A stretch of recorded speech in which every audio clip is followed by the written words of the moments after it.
Hey everyone, I'll present our paper, Bias Correction in Reinforcement Learning via the deterministic policy gradient method for MPC-based policies. I'm Sebastian Engel, first author.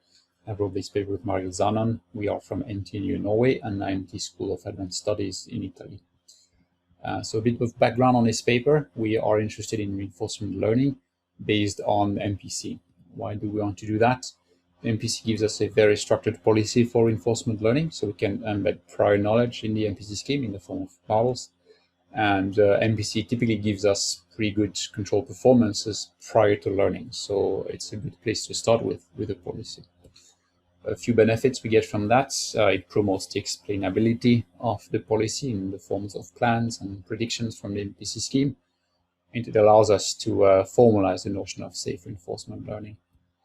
One thing that is good to know is that MPC is in principle able to catch the optimal policy for a given system, even if using an inaccurate model. There are some mild assumptions behind that, but in principle it works. So our paper deals with a specific detail of the combination of reinforcement learning and MPC. If we think that our goal is to minimize an expected sum of discounted stage costs L by tuning the policy parameters theta. So there will be parameters in the MPC scheme for us.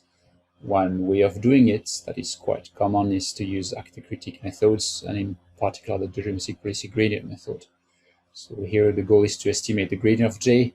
It's made of an actor, the gradient of the policy, and a critique, the gradient of an advantage function A hat. It's very convenient to use a so-called compatible advantage function for A hat, because then you don't need to select a specific structure of your critique. It's given to you by construction.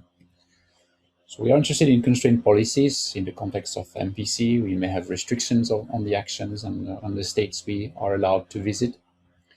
And in that context, the issue is that the expiration we need to apply to compute the policy gradients may not be centered and isotropic, because the actions are possibly blocked by the constraints, as illustrated in this figure down here.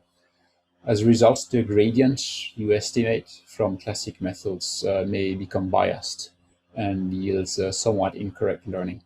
So the paper investigates that question and provides one possible way of fixing it by basically modifying the critique in the actor critique method. This paper is part of a list of papers on the topic of combining MPC and RL. So if you're interested in this topic, I would advise you to have a look at that.